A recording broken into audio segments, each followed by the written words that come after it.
support the channel, you want to support this channel in a different way, you can press the join button beside the subscribe button. Link is also in the description. And basically, there you get access to 2 exclusive videos per month, exclusive badges depending on how long you member, as well as exclusive emojis, a shout out at the end of every video. And if you want to support me a different way, there's also Buy Me a Coffee link in the description as well. And that is also self promo out of the way. Basically, yeah. So I'm trying to get into it straight away today. Just not much really updates, as you know, I'm filming quite frequently as usual, but the only thing, yeah, just my runs are going well. I've done my 2 runs in a row for this week, so usually I do Monday, Tuesday, in a row, then Wednesday's run turn day, Thursday another run, Friday rest day, and Saturday long run, then Sunday is turn day. But I try to keep off the legs on Sunday because it's after my run.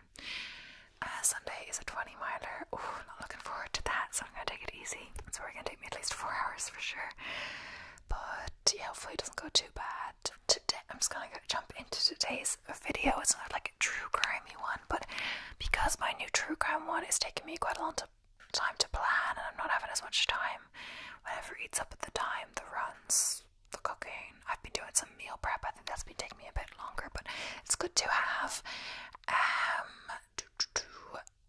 I haven't been planning them as much, so I've been doing a few like true crime ones that I'm still titling true crime, but they're a bit like different in, you know, the cold cases that were recently solved, and then cold cases that are unsolved, stuff like that, like kind of ones that are compilations like that. I'm just getting from lists. My cold cases that were recently solved did quite well, and I have to give credit to All Sorts ASMR for his video idea on that, as well as Person Idea Today. He did post one a few days ago with this kind of similar title, so I'm getting the idea from him. But when I do this, I do like listen to the video, and like he does a similar thing. Honestly, his are a little shorter, sometimes like 20 minutes. He's just typing what I type basically and finding similar articles, but I kind of listened to his and kind of saw which article he was reading from, so I'm not going to do that article, even though it could make the video longer, just because he's already done it and I'm already getting the idea from him. I don't want it to be like a carbon copy of his video, if you know what I mean. So I'm going to full credit to him for the idea and for the people who wrote these articles, and then I'm going to do different ones. Of course, there could be some overlap, so I'm not using the same list as him for sure. But there could be overlap because there's only so many cases. Like a lot of lists have interlap, but at least it's not the like exact same list. So sometimes I will get ideas from people and credit them, but then I'll kind of make sure to use like different lists if I can. So yeah, today is missing people that were mysteriously found alive. So guys, that's a good thing, and I haven't read this, so it's going to be interesting. So let's get into it without further ado. I'm not sure how long this video is going to be. I'll either do till 40 minutes or do until I've read through all the articles I have opened. We'll see, depending on how I feel, because I could perhaps do 2 videos today, and if I did 2 videos, I like to do a bit shorter of each one, but I don't think I will, so I might just make this one a little bit longer for bonus, but we will see. Have you ever wondered about missing people that were mysteriously found alive? You might be surprised how often this kind of thing happens.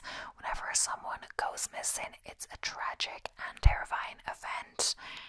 The person's loved ones go through a tremendous amount of anxiety and fear, wondering what happened. Too often, so much time goes by that they have to give up and declare the person dead. Consider their surprise and relief when that loved one shows up after years of being gone. We can only imagine what that might feel like, but we can at least hear their stories. So yeah, the first list says it's going to be 25 the cases. So Melvin Uphoff and Jacqueline Rains Gramek. So Melvin Uphoff and Jacqueline Rains Gramek, a couple from Nebraska, been missing for over 44 years. He left at 31 and she at 18. The entire time it was considered a cold case murder, but in 2009, an investigator located them alive and well. They had both decided to leave their family behind and start new, but didn't want to give out their new location. So, yeah, it seems from that first one at least that the description is gonna be kind of shorter on this one than other articles. So it's focusing on doing a few more, but short description.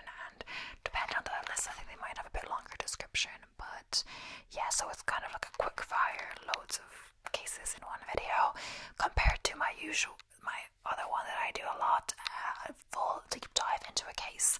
So if you're interested in any of these that do feel like there's more to them, let me know. But the whole thing is this is mysterious, whatever, so maybe there isn't a lot to find about these cases. But some of the ones like cold case, no, what was it? Unsolved cold cases or stuff like that, maybe in those videos there's ones that could elaborate, and some, were ones like that I have done full length videos on. So yeah, as well as some people, like those people, like they kind of voluntarily disappeared. So I don't know if they were ever really missing, but I guess they didn't, they wouldn't have been like announced missing, etc. if they had, maybe left a note and said that they wanted to stay missing. And if you could respect that. So Lucy Ann Johnson went missing in 1961, leaving behind her 7-year-old daughter, Linda Evans. Initially, police considered it a murder and even dug up their backyard to find a body. The case turned cold until 52 years later. A much older Evans put an ad in the paper for her missing mother, and someone replied saying it was her mother. Turns out the person who answered the ad was Evans' half-sister. Apparently, Johnson's husband had been abusive and had multiple affairs. She tried to leave and take the kids, but he wouldn't let her, so she left and started a new life. So, Petra Pasitka. So, in 1984, a computer science student named Petra Pasitka was reported missing after not showing up to her brother's birthday party. A massive manhunt ensued, but no body was found, and her case was considered a murder. When a known rapist and murderer confessed to her killing, she was declared dead in 1989, except she wasn't really dead. 31 years later, she was found in Dusseldorf under a new alias. She wouldn't give a reason for why she left, and she didn't want to speak to the family she left behind. So yeah, I guess in those cases it's sad, but I'm not sure why the serial killer confessed, but I guess it's good that they're well, and I guess it's someone's choice if they want to, if no crime occurred. I don't know if it's really a crime because you didn't declare that you were missing, you didn't stage anything, or I don't know if that would have then been considered a crime in that case, but you just kind of disappeared, and just because maybe you'll be considering to leave a note or something so people will have some clarity, and so police wouldn't waste their time looking for you. But yeah, so Lula Gillespie Miller, at 28, Lula Gillespie Miller gave birth to her third child, but feeling she was too young to be a mother, gave them up to her parents and took off in 1974. Many of her family hoped they'd find her again and never gave up hope. Eventually, they were able to get an investigator to go digging. 42 years later, they found her living in Texas under an alias. She wanted to meet with her family, but gave over her contact information for her daughter, Tammy. Okay. Wonder why. Maybe, in some of these cases, it could be something like abuse or something like that. Who knows? But she did, give the children to her parents, so maybe, I guess you can't assume anyone's, thinking or motives or etc. But, if you, suffered abuse from parents, you probably wouldn't give up your children to those parents to look after them unless you really didn't care about the kids. But, yeah.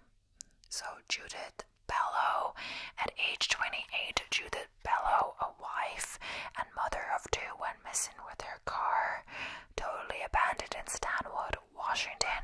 Police considered it a murder case, but it went cold. 2011, after 18 years, she was found living 2 states down in Southern California. children behind because of her abusive husband. Yeah, that isn't the case, but it's really sad that, you know, the husband is abusive and they have to leave, yes, but it's really sad they can't take the kids or couldn't manage to take the kids, etc. What happened? Because, you know, what happens if the husband starts abusing the kids, you know? Edgar Latulip. So at age 21, Edgar Latulip disappeared.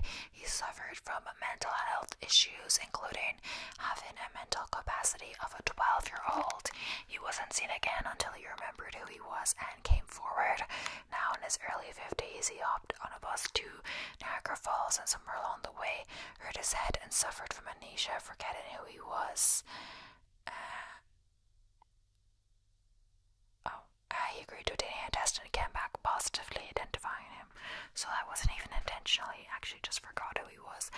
Carlos de Salazar. So at the age of 26, Spanish doctor Carlos de Salazar went mysteriously missing and was later presumed dead in 1995. 20 years later, mushroom pickers in Tuscany found him alive in a nature reserve. Suffering from severe depression, he decided to leave his life behind and become a hermit, and subsequently lived there for those 20 years. So Bao Bergdahl, on June 30th, 2009, U.S. soldier Bao Bergdahl vanished while serving in Afghanistan. Later, it was discovered Bergdahl was a prisoner of war in a Taliban prison. President Obama secured his release in 2014. It was later discovered that Bergdahl snuck out of his post in an attempt to trek over to another operating base and tell the general there that his base was being poorly operated. He also wanted to get more intelligence about the Taliban as leverage. None of that happened and he was captured instead. Bergdahl pled guilty and was sentenced to no prison time, a dishonorable discharge, $1,000 forfeiture, and a reduction in rank from sergeant to private. So, Redin Kakimov, I'm saying that so wrong, sorry guys.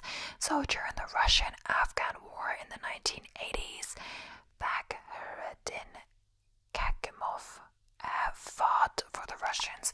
When he was wounded in battle, the locals took him in, cared for him, and he healed.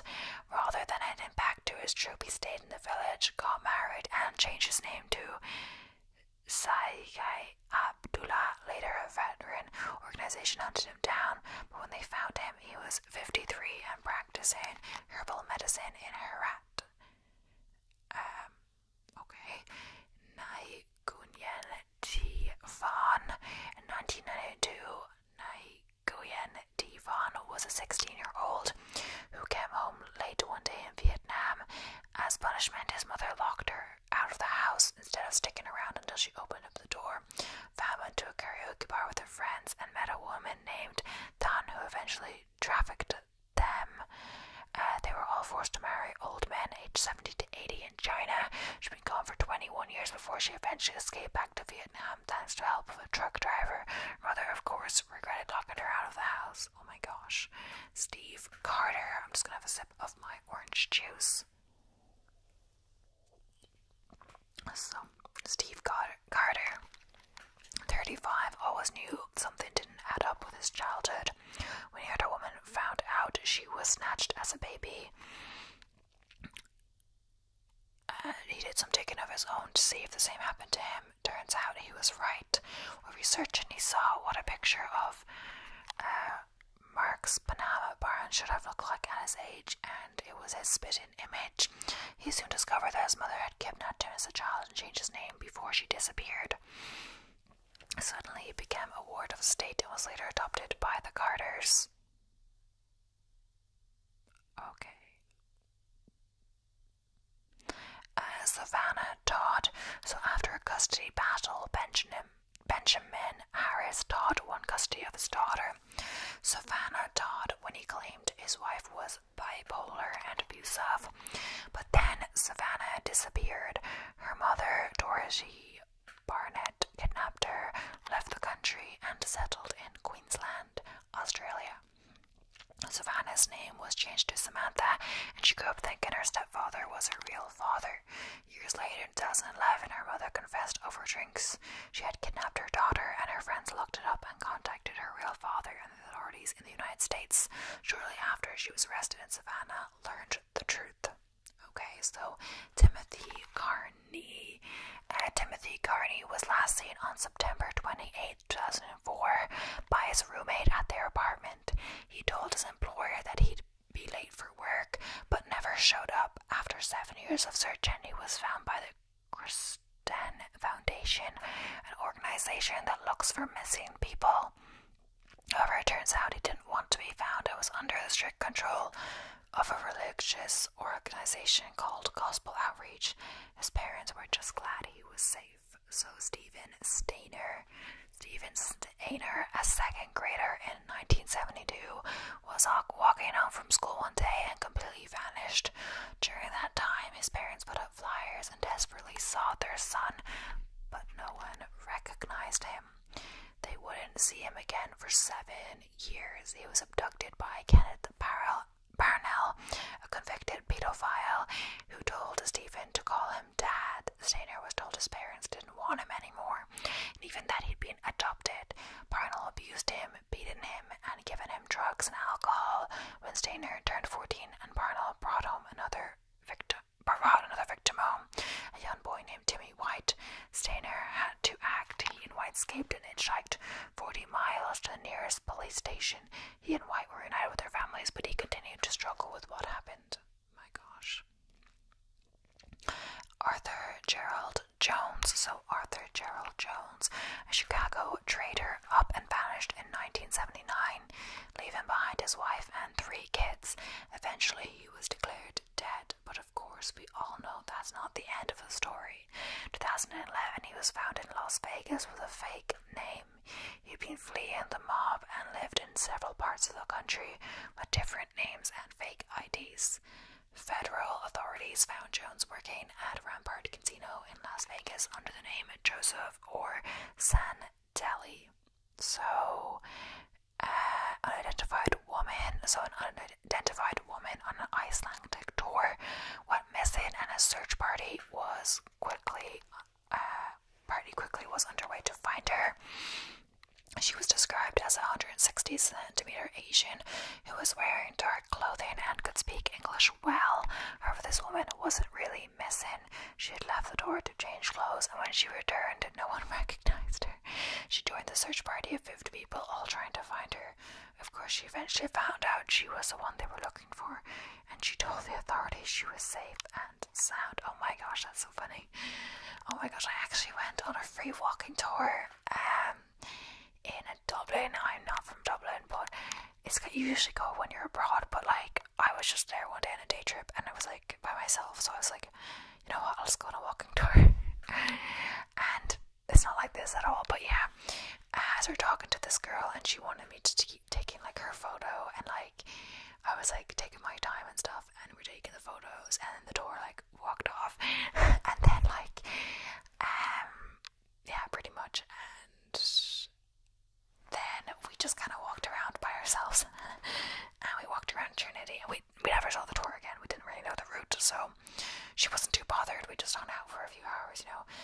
We walked down to around, and like I wasn't giving her a tour. Like I don't know Dublin that well, but yeah. And then we went to Temple Bar, which is like really expensive, but it's like a touristy thing to do. She even bought me like a cider, and I was like, oh my gosh, like no, it's fine. But she bought me a cider, and I was like, that was nice of her. And yeah, she sent me the pictures and stuff, and yeah, I have her on Instagram. But yeah, my WhatsApp picture is actually the picture she took with her camera. I swear it's with her camera. Yeah. My gosh. She actually took some good pictures of me. She was like photographer in me. It's kind of random how you just that these things happen, but I haven't talked to her again since then, really. Julianne Hernandez. So, but I guess with that, then it's like an actual tour group. You know, you're like this is just a free walking tour. You just like show up and no one really knows who you are. But like, I think you do sign up online, but still, no one really cares. If it's an actual tour, like you know, if you miss the bus, then you're in the middle of nowhere. All of that, it's kind of important. This is just like in the city, so it's like you know, I think people kind of wander off maybe if they get bored, etc. So when he was 5 years old, Julian Hernandez's father, Bobby, took the child away from his mother in Alabama. His mother put out a missing person report, but they didn't find him until Julian was 18 and applying for college. A Social Security discrepancy brought him up in the missing persons database. Julian had no idea he was a missing person. Subsequently, Bobby Hernandez was arrested and tried in court for kidnapping. So Elizabeth Smart, in 2002, Elizabeth Smart, at age 14, was kidnapped at knife point by Brian David Mitchell and his wife Wanda Barzy while in captivity. She was repeatedly raped and assaulted. This continued for 9 months until she was recognized and rescued while out with a couple in Sandy, Utah. So Robert McDonough suffered from dementia at age 73, was reported missing in Leamington, Maine. The local news crew reported his disappearance on Monday at 4 p.m. WMTW found him during the exact broadcast reporting his disappearance. McDonough came out of the nearby woods and walked right up to the camera. Interesting. So Daniel Kramer, at age 15, Daniel Kramer went missing in 2006 and was later found by police in a local neighbor's house nearby. She had been locked up in a closet with a dresser covering the door. Her captor was 41-year-old Adam Galt, an acquaintance of her parents. Supposedly, Kramer had a troubled childhood and ran away from her parents often. It's unknown how she ended up with Galt. So, Gabrielle Nagy. This sounds familiar, but I'm going to read it anyway. I'm not sure if we actually did this before. I've done so many videos at this point. On January 21st, 1987, Gabrielle Nagy, husband and the father of 2 children, called his wife to tell her he'd be home for lunch. He never showed. Later, they found his abandoned car on the side of the road. The last trace of him was when he took money out of his bank account. He was gone for 23 years before an investigator found him through a medical record. Nagy, it was found out, had suffered amnesia and didn't remember anything about his former life. To get by, he did odd jobs and lived on the street using a pseudonym. Eventually, he was taken in by a church, and that's how he ended up using Medicare with the real name he had finally remembered. In those cases, it's like sad. It doesn't seem like, you know, they had intended to go missing. They had amnesia. I'm not sure if they, went missing and then they got amnesia, so then they forgot. Maybe they wanted to go back and, whatever else. But in some cases, they've literally, had something happen, like an accident, and they literally couldn't remember who they were. Imagine, I guess in some cases, if you, knew, you couldn't remember your identity, you suddenly couldn't remember your own name, and you went for help for somewhere, maybe they would help you out and you could figure out your identity. But some cases you just pick a new identity and keep going. I don't know. So Michelle Knight, Amanda Barry, and Georgina de Usos. So over the course of several years, Michelle Knight, Amanda Barry, and Georgina de Jesus, I'm not sure it's Jesus or just Jesus, I'm gonna say, were all kidnapped by Ariel Castro and kept as prisoners down in his basement. For years, many had thought they were dead until they were rescued and escaped to Castro's home in 2013. Castro repeatedly raped the girls and fathered a child of one. After he was arrested, he committed suicide while in prison. I might have seen that, I'm not sure. But J.C. Dugas, or heard about that, I meant. In 1991, 11-year-old J.C. Dugas was abducted outside her home by Philip Garrido. Dugas was held captive in a shack in Garrido and his wife's backyard for 18 years. She was repeatedly raped and told several lies. While in captivity, she also gave birth to 2 daughters while in captivity and developed a case of Stockholm Syndrome. She was rescued in 2009 after Garrido visited the UC Berkeley College campus with their 2 daughters, and a suspicious activity led to Jay-Z's discovery. So Winston Bright, in 1990, Winston Bright vanished without a trace, leaving behind his wife Leslie. After a decade, she declared him legally dead. Since he was dead, she collected his pension from Verizon to care for their children. 20 years later, he returned with the name Kwame Suku, claiming he had amnesia and wanted to claim his pension for himself. needless to say, not many people bought the amnesia story. Okay. Harold Wayne Lovell. So at age 19, Harold Wayne Lovell cleaned John Wayne Gacy's pool and then totally disappeared soon after. Even some of his sins were found in Gacy's home. Authorities assumed the notorious serial killer had claimed Lovell as one of his victims, but 34 years later, Lovell was found living in Fort Lauderdale, working odd jobs. He originally told his relatives he was looking for construction jobs, but eventually made his way down to Florida instead. Lovell says he didn't know his family thought he was dead and is happy to be united with them. That's interesting because, like, I mean, how would you not think to, like, you know, tell your family all of this? Or no, like, speak to them for 34 years, like, they wouldn't think you're dead, you know, like, as you were estranged. But he said he was happy to hear from them. But yeah, I feel like I might have done the video wrong, but I guess my head's usually like this. I feel like I'm a bit, I don't know, too zoomed in or something, but the headspace is wrong with this, but I guess it's fine. But you know, we're going to move on to the next article. Who knows how long this video will be, but I don't think it will be like too long, you know, regular length. So another article, 10 missing people who were eventually found. So the first one is Michelle, I guess, Whitaker. 2002, this then Waffle House employee left her family home following an argument with her mother and didn't come back. The police started looking into her case, redoubling their efforts when Heather Sellers, another worker at Waffle House, went missing a matter of weeks later. Police seemingly feared that Sellers' boyfriend, a suspect in an earlier murder, may have killed both women. 6 years later, the boyfriend's story shows up on a true crime show.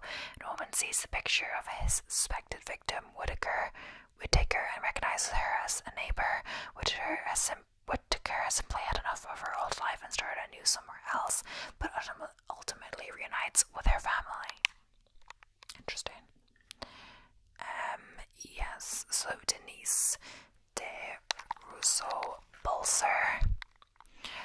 When a woman disappears and her husband finds a note saying, "We've got your wife," kidnapping is a logical conclusion. Either that or the husband murdered her and is trying to cover it up. Such were the circumstances when this New Hampshire bookkeeper disappeared in 1985, but neither murder nor kidnapping were seriously entertained for very long. The next year, Bolser was charged with embezzling at the company where she worked. Turns out, having been threatened by her boss, she left town, eventually settling in Florida, where she started over. Wasn't until 2002 when she was found, by which time the charges had been dropped. Brenda Heist. So in 2002, this Pennsylvania mother of two was getting divorced and felt overwhelmed.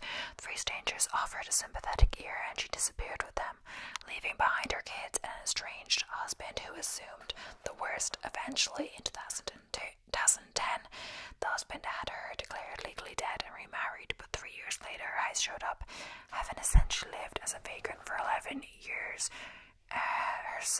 She turned herself into officials in Florida and told them she was a missing person. She was united with her family, but the scars she inflicted when she left her family appeared to have been slow to heal. So, yeah, this is a repeat, so we're gonna skip that one. Lula Cora Hood. So, Lula Cora Hood was a single mother of 4 in Illinois who reportedly suffered,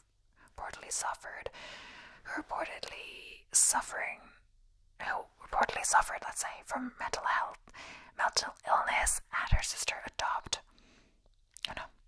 Lula Cora was a single mother of 4 in Illinois who reportedly suffered from mental illness, had her sister adopt her kids, but remained active in their lives. Then in 1970, after a heated family argument, Hood disappeared. When she didn't come back, her family grew worried. Unfortunately, there was no clues as to what could have happened to her until 1996, when a skeleton was found in a neighborhood brickyard. It was assumed that these remains were Lula's. Then in 2011, 84-year-old Lula was located in Jacksonville, Florida. The skeleton in the brickyard, that remains a mystery. So we have a few more repeats. Yep, the rest of the article are repeats, so we're gonna have to move on to the next one and hope there are some different cases. So yeah, repeat. We didn't do this one, I'm pretty sure. Lauren Garrett. So Lauren Garrett, reported missing May 1st, 2004, found alive in June 2014. So May 1st, 2014, found alive in June 2014, so the same year. And there's a bit longer description on these ones, so we get a bit more of a picture into them. So 23-year-old Lauren Garrett was last seen in Port Townsend, Washington on May 1st, 2014. She disappeared on her way to catch a bus home in Sequim. She never made it to her father's home and has not been heard from since. On May 1st, 2014, Lauren Garrett was on her way home from the Pioneer Center North Rehabilitation Clinic in Cedro, Woolley. She had been released from a 60-day drug addiction treatment program and was heading back home from Port Townsend, where she had arrived a day earlier. Lauren borrowed a bystander's cell phone and called her father around 7:47 p.m. asking for a ride, but he suggested she take a bus instead.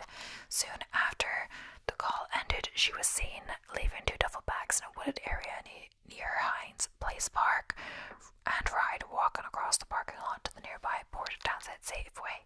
Surveillance camera at the Safeway captured Lauren purchasing liquor and soda at 8:05 p.m. She also attempted to cash a $55.50 check in the store, but did not have proper identification and left. Lauren was supposed to catch a bus to Sequim that night, but never made it to her father's home and has not been heard from since. On May 7th, 2014, one of her backpacks was found abandoned in the bushes just a few hundred feet from where she was last seen in Port Townsend. It contained many personal items and family photos. So on June 3rd, 2014, a woman resembling Lauren was spotted in Fred Meyer's store in the Kin County city of Shoreline around 5 p.m.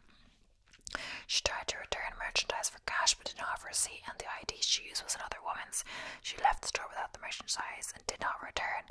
Lauren Garrett is no longer considered a missing person. The authorities who were assigned to look for her believe she left the Olympic Peninsula on her own. So yeah, it seems like she was going to go home, but was it home?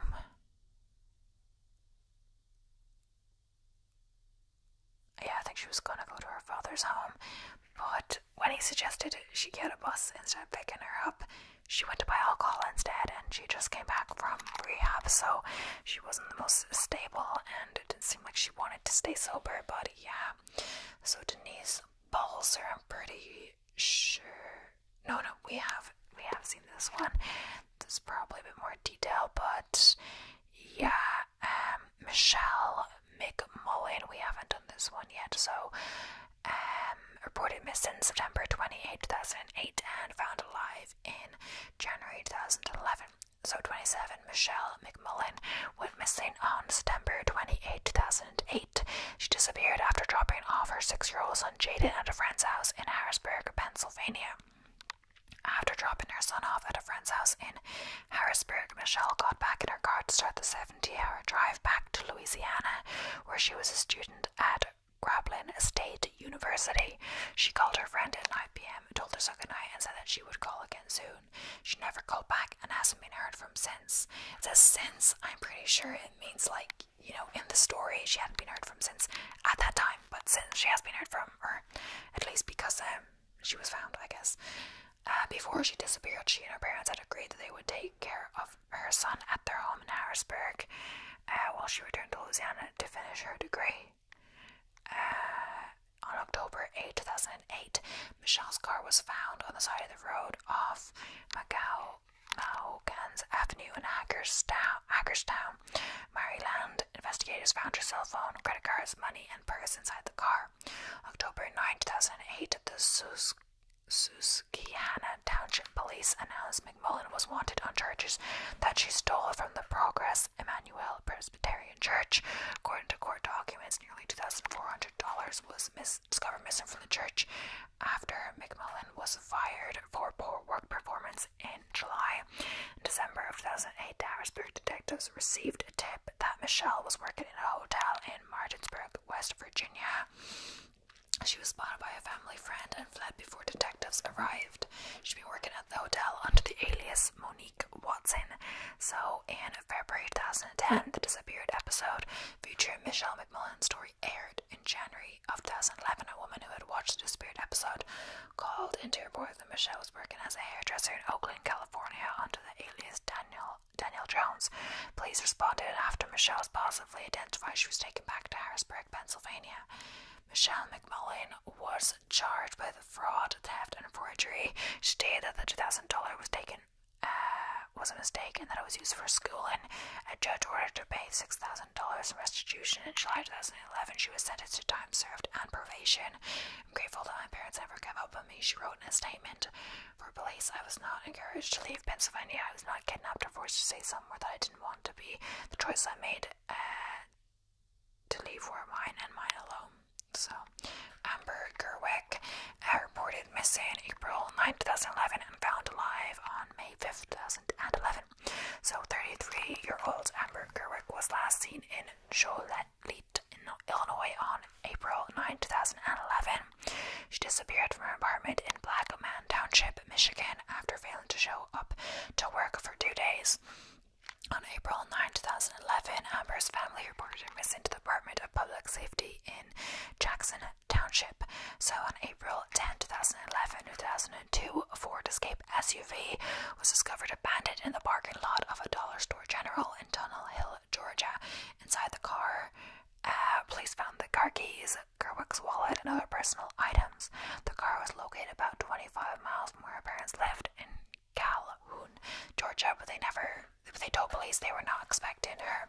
On the evening of May 2nd, 2011, a woman wandering near Bicentennial Park in Joliet, in Illinois, flagged down a passing patrol car. She told the police that she didn't know who or where she was. She was brought to the hospital where doctors determined she was not suffering from physical trauma or chemical intoxication. Police couldn't match her fingerprints within any national databases. So on May 5th, 2011, authorities eventually identified the woman as Amber Gerwick after releasing her picture to the media. Before her disappearance, the last thing Gerwick recalled was driving to a Jack's convenience store for ice cream, not finding the type she wanted. She didn't remember how she later traveled from Dollar General in Georgia to a park in Joliet, Illinois. Gerwick was diagnosed with global amnesia. Doctors say she suffered from dissociative fugue, a rare medical condition accompanied by amnesia and wandering, as kind of delayed reaction to her divorce 5 years earlier. Gerwick had reportedly cheated on her husband and abandoned her 4 children. She said she left the children because she thought she was going to kill herself, although most of Gerwick's memories have returned. Doctors say she may never remember what happened during the 3 weeks she went missing. So, next up is Kyoma Gray.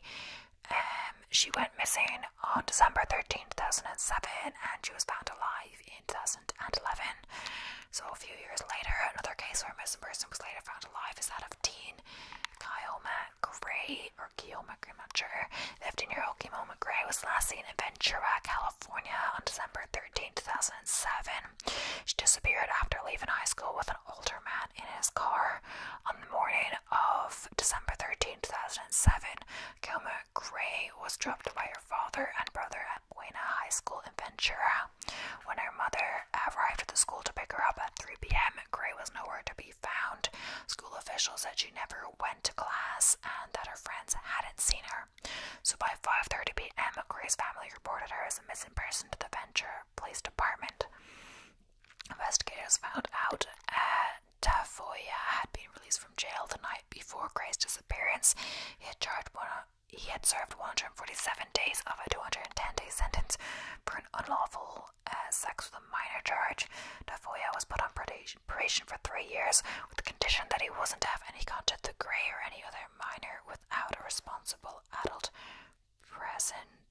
Police received a report that 2008 white Acura with the California license plate 6AXX928 was missing from a car lot in Ventura.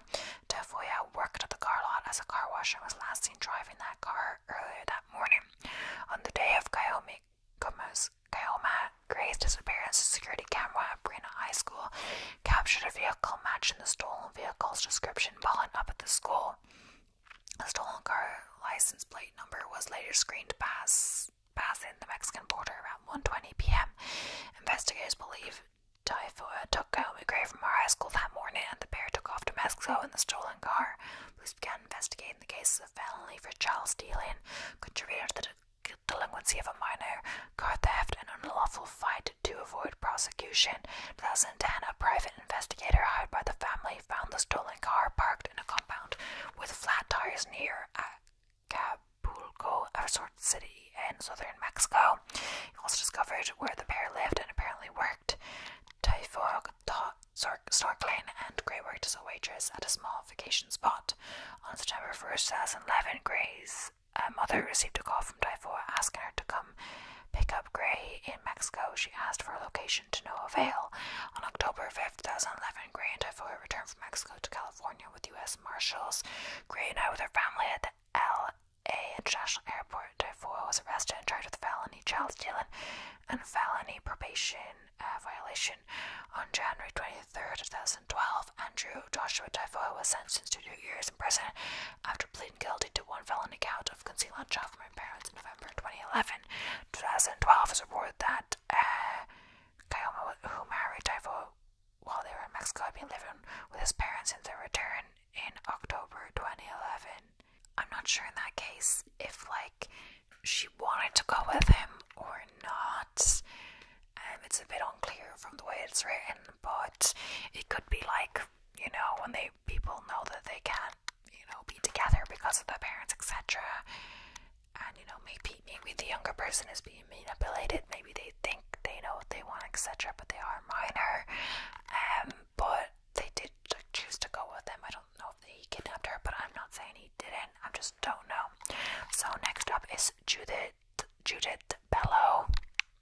Judith Bello, reported missing December 13, 1993, found alive in November 2011. So Judith Bello, a 28-year-old married mother of two, was last seen at 9:30 a.m. on December 13, 1993, when she left her job at the National Food Corporation in Savannah with a friend. She didn't pick up her son from daycare and never made it back to her home in the 19,800 block of Saratoga Drive in Stanwood, Washington. Later that day, her car was found abandoned at the Stanwood Police Office, triggering an investigation that would last nearly 2 decades. 2011, Judith called the Sheriff Department after seeing her missing person profile on the Sheriff's Office website, telling authorities that she was alive and well and living in California. The investigation into her disappearance revealed that Judith left Washington State due to her domestic issues involving her husband and had 3 more sons after she left. It doesn't know why she did not contact her family at the sheriff's office until 2011, but it has been speculated that it was out of fear of her husband. So how many? There's only 3 left, so I believe I will keep going because I said I wanted a longer video because I'm not going to do 2, I'm just going to do a longer one. Tanya Ryder. So Tanya Ryder reported missing in September 19, 2007. Status found alive on September 28, 2007. So 38-year-old Tanya Ryder was last seen in Seattle, Washington on September 19, 2007. She disappeared on her way home from work after finishing a night shift at a grocery store. On the early morning of September 20, 2007, Tanya Ryder finished her night shift at a Fred Meyer department store in Bellevue, Washington.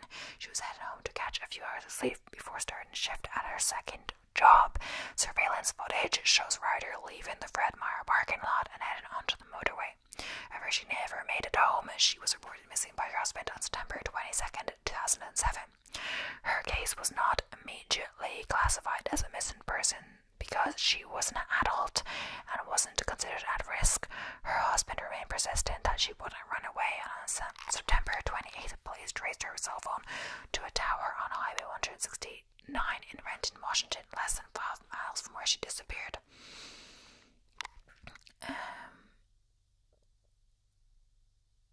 Tanya Ryder was found alive 20 feet down a ravine near 196th Avenue Southeast and Southeast Jones Road off State Route 169, strapped into the front seat of her car. Once her husband was able to convince authorities that she had not run away, it took them only 20 minutes to find her. Ryder had been trapped inside her car in Renton, a suburb of Seattle, for 8 days without food or days, 8 days so far. That's crazy, because it's like they didn't like think, because she was an adult and wasn't a high risk, or you know, like maybe mental health issues, etc. will be high risk. I don't know, like physical conditions, etc. But like because she wasn't high risk, they didn't search for her. But when they did search for her, it was easy enough for them to find her. So yeah, so sad. Oh yeah, we have actually done this one before, so there's only one person left. I'm pretty sure we haven't done this before. So the name Timothy Carney, reported missing September 28, 2004, found alive in September 2011. 25-year-old Timothy. I'm pretty sure we did this.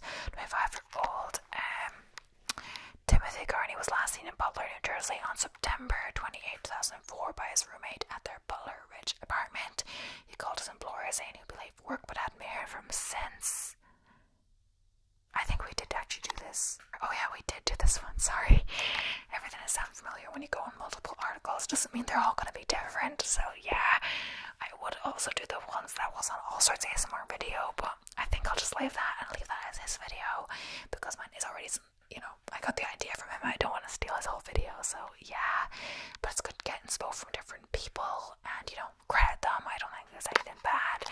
You know, the video is quite different because all of the cases are different that I know of. Maybe there's some crossover, but it's just because some of the articles are the same. I didn't take the same article either way.